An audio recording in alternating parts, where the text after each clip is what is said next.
Welcome to the penultimate talk on drill string and drilling dynamics. Like the last presentation on the effect of touch points, this is about quasi-statics or stationary behaviour rather than true dynamics, for which you'll have to wait until the final presentation. This is all about buckling. As it is quite long, I've split it into two parts. I will describe buckling in several situations. Firstly, to set the scene, classic buckling of a free, uniform rod. Then buckling of a horizontal, cylindrically confined rod, like a pipe in a horizontal hole, which behaves differently in the two directions, horizontally across the hole and vertically against the direction of gravity. In the second part, I shall talk about buckling of a vertical rod under self-gravity, and the question of when a hole can be considered vertical for buckling purposes, and then finally, about helical buckling in horizontal wells.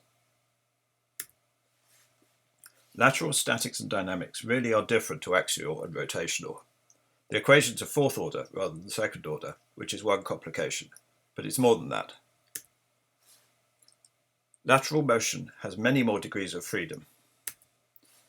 Also, each of the two directions has 2 degrees of freedom, and except in completely vertical wells, the two directions behave differently. And if that were not enough, axial load changes the behaviour qualitatively as well as quantitatively. In particular, there can be periodic static solutions under compression, which is buckling. So what is buckling? Physically, it is the phenomenon that slender structures, when subjected to sufficient compression, will spontaneously bend. Mathematically speaking, they are laterally unstable. The source of this instability is well described by the Euler-Bernoulli beam equation. The second derivative of the curvature is proportional to the side force. Any axial stress generates a side force that is proportional to curvature, the sign of which depends on whether the stress is compression or tension. Tension tends to reduce the curvature, compression tends to increase it. One definition of buckling is that it is an instability that leads to structural failure. But is that a wide enough definition? One of the reasons for interest in buckling behaviour is that in horizontal wells, long sections of drill pipe are under compression. Something that has been understood for a long time is that above a threshold compression, there is lateral distortion, and the pipe ends up in what is known as sinusoidal buckling. The amount of lateral distortion, though, remains small. Why? This is buckling, but not structural failure. Sinusoidal buckling does not prohibit drilling, but as the compression increases, the pipe distorts both laterally and vertically, and ends up in a helix around the borehole. There have been numerical and experimental studies on what governs the transition to helical buckling, but I think it is fair to say that analytic understanding has been lacking. To set the scene and give an idea of how tension and compression affect lateral behaviour, I shall go through something very basic, namely the static behaviour of a plane beam without gravity. Take a beam, length 2L, free to pivot at its endpoints, and displace the centre by a distance h. These are the boundary conditions. Displacement h at x equals 0, and by symmetry 0 gradient. Displacement 0 at length L, and the pivoting condition is that the second derivative, proportional to the curvature, is also 0 there. The equation we have to solve is that the fourth derivative is proportional to the force per unit length. When there is a point force as a boundary condition, it is proportional to the third derivative. Fourth derivative 0 implies a cubic polynomial each side of the origin. Applying the boundary conditions gives this simple form for positive x. For negative x, the sign of the cubic component is reversed. From the third derivative, we can calculate the force at the origin, and it is proportional to the displacement. This is what the displacement versus position looks like. Now let's apply some tension, T. The force equation now includes a curvature term, and we need to define a wave number, K, which is proportional to the square root of the tension. Same boundary conditions as before, but now a solution which has hyperbolic functions in it. The force at the displacement point is proportional to the displacement, but by a more complicated factor.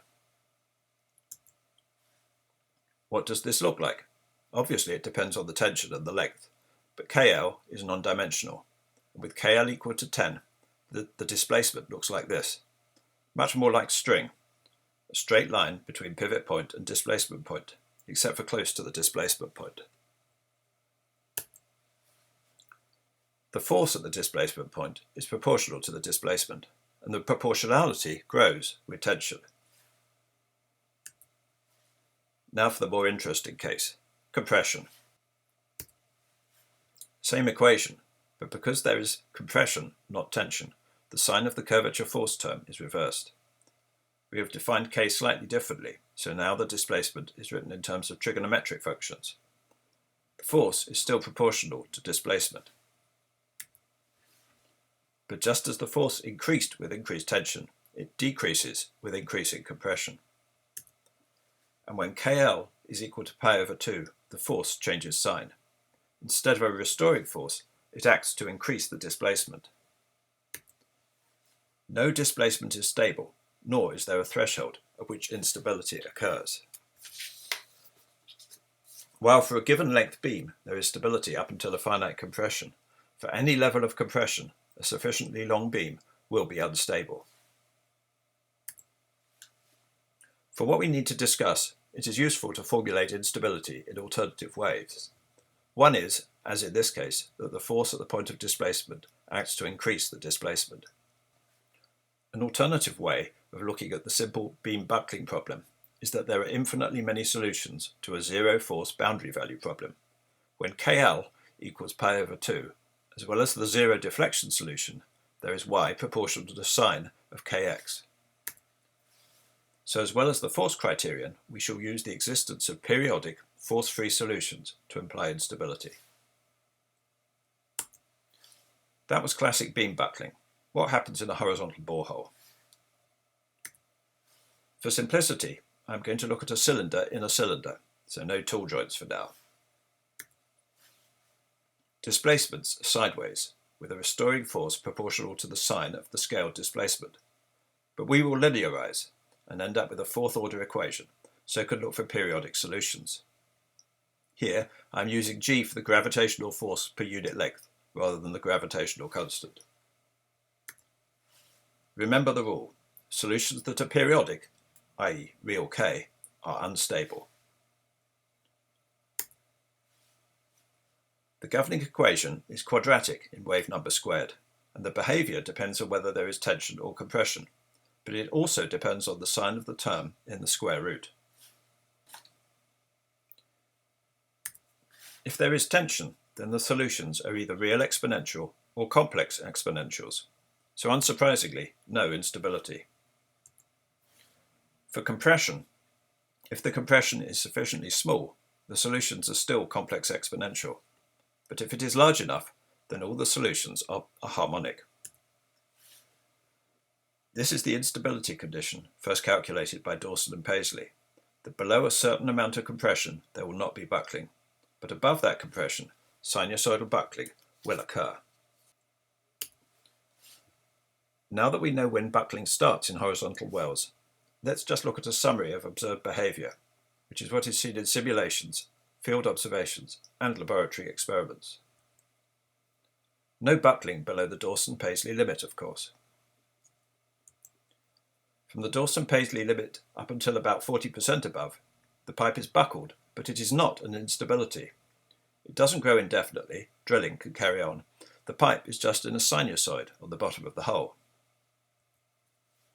At about 40% more compression, and this is not a repeatable number in different situations, the system jumps into helical buckling. The pipe is wrapped around in a helix around the borehole interior, and the side forces in this situation are such that compression has to be reduced before drilling can proceed. So what is going on? If buckling is an instability, how come sinusoidal buckling is stable? Can a theoretical analysis give us any clues on the transition to helical buckling? In the analysis so far, sinusoidal buckling looks unstable, but it's only been a linear analysis. Maybe we need to go non-linear. So let's go out to the next order. Assume that the pipe is lying on the bottom of the hole in a cosine shape of scaled amplitude delta, and maybe some higher order terms in delta as well. The lateral displacement, y over r, and the vertical displacement, z over r, can be calculated in a power series expansion of delta, keeping terms out to delta cubed. We can calculate the restoring force, also out to delta cubed, which the equations show.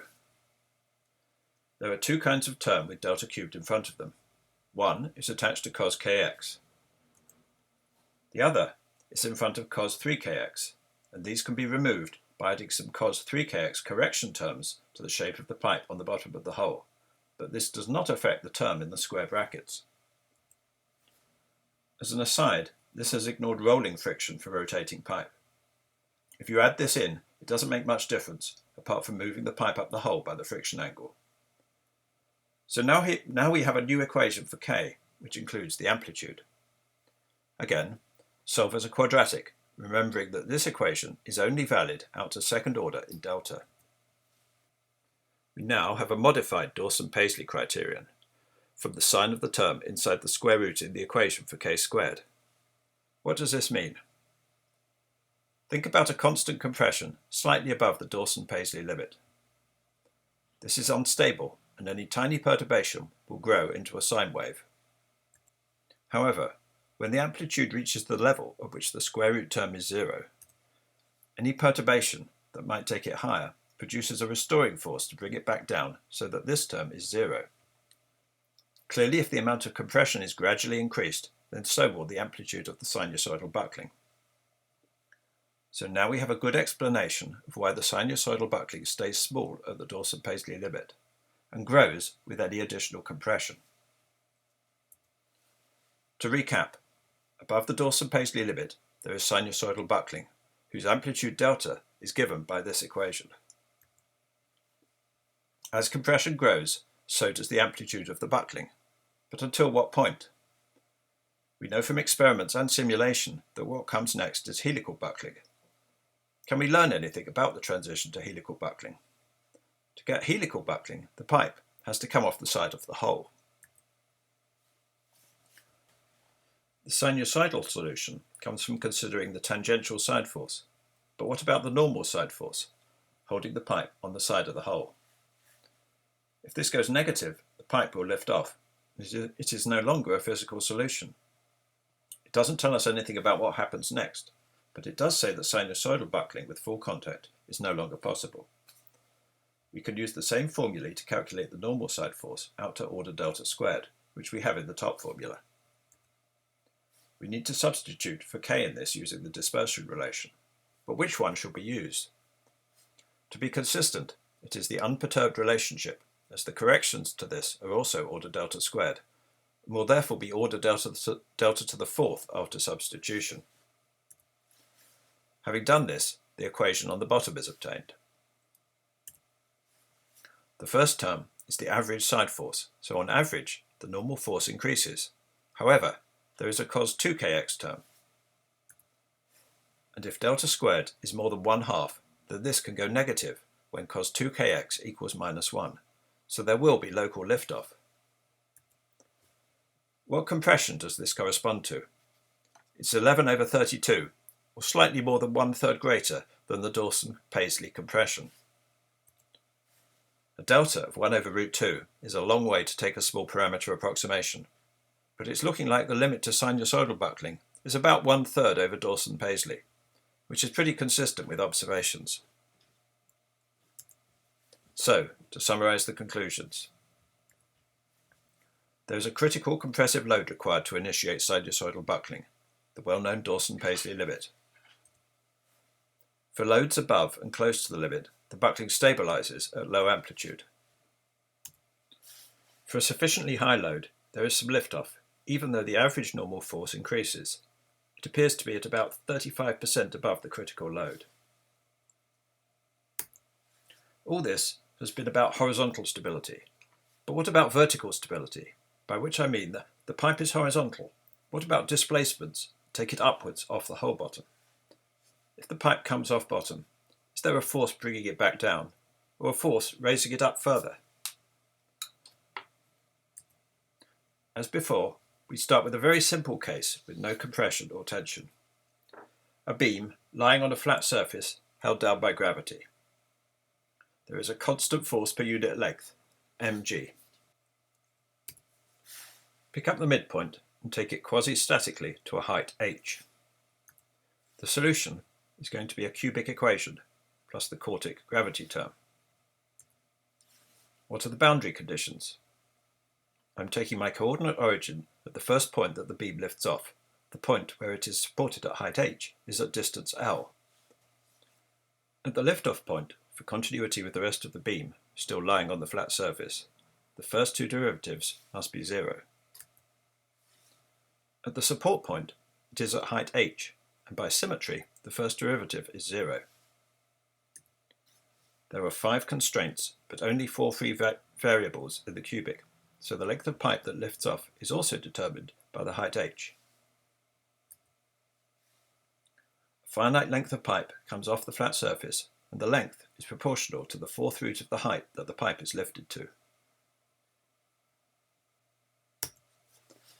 This is what it looks like. If you calculate the force distribution, 2/3 of the weight of the lifted pipe is borne in the middle, the remaining third between the 2 points where the pipe lifts off. Now, what happens with an axial force? Same procedure. Rather than do compression and tension separately, I will define K so that it is real for compression and imaginary for tension. Applying the same boundary conditions again gives the shape of the pipe and a relationship between L and the height h. Except this time, it is less easy to invert to get L in terms of h. It is helpful to normalize h by the solution when there is no axial compression or tension, from which we obtain the dimensionless function f of k times L.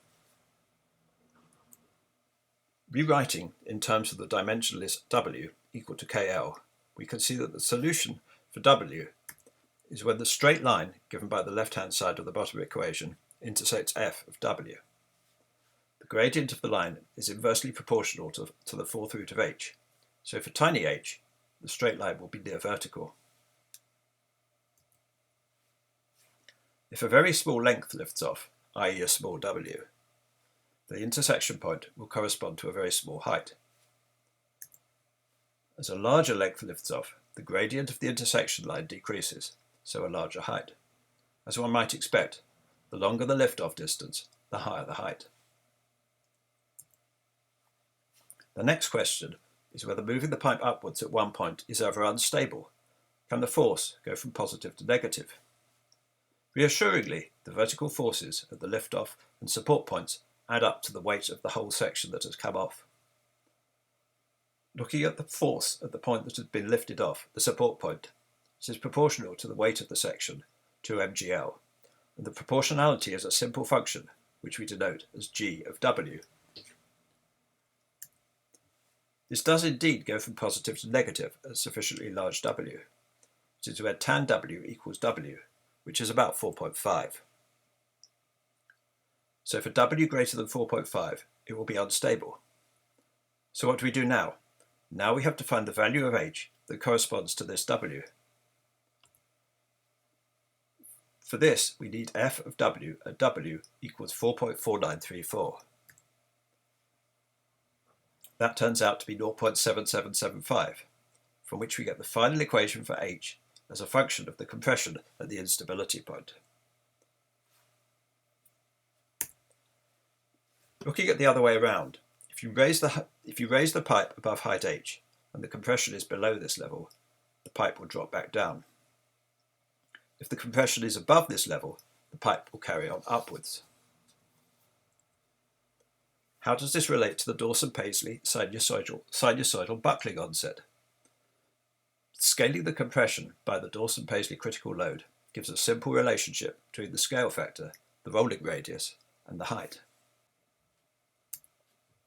If the pipe is on the bottom side of a horizontal hole, the maximum height that it could be raised to is twice r, for which the scale value is just under 40%.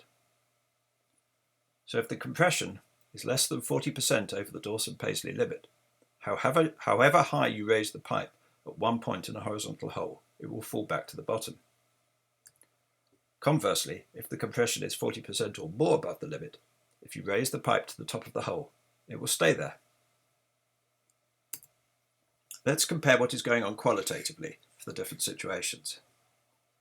For unconstrained pipe, there is no compression threshold for sufficiently long pipe, and there is no deflection threshold. Once you reach the compression threshold, any disturbance is unstable. For pipe in a horizontal borehole, deflected horizontally, there is a compression threshold, but stability is restored at a finite amplitude of deflection. For pipe in a horizontal borehole deflected vertically, there is a threshold, about 40% above the Dawson-Paisley threshold, but a finite deflection is required to initiate buckling. For the end of this section, a summary of what we know so far about buckling in horizontal wells. First, the lateral perturbations of horizontal drill strings. Above the critical buckling load, infinitesimal perturbations are unstable, but they re-stabilize at finite amplitude. Once the load goes about 35% above the critical load, there will be some pipe liftoff, so something else is going to start happening. For vertical perturbations, they are all stable below a critical load, which is about 40% higher than the sinusoidal critical buckling load. At all loads, infinitesimal perturbations are stable. A finite perturbation is needed to initiate buckling. Helical buckling will come in the next talk, after I've looked at the vertical case. Finally, a quick word on the effects of hole curvature. Hole curvature under compression also creates side force. Building angle, e.g. going from vertical to horizontal, pushes down. Dropping angle pushes up. So higher compressive forces are needed for buckling when building, lower when dropping, and similarly the transition from sinusoidal buckling to helical will be at lower force when dropping, as there is less force to overcome to get the pipe to lift off. Just to get a feeling for the relative size of curvature forces and gravity, some typical pipe, when horizontal, has a gravitational side force of 380 newtons per meter. For small curvatures and small compression, the side force is tiny, but 10,000 pounds force at 5 degrees per 100-foot build would not be considered unusual. Luckily, this is adding 30% to the side force, not subtracting it. If, however, you need to drop the well, high drop rates could reduce the critical buckling load significantly. To be continued in Part 9b.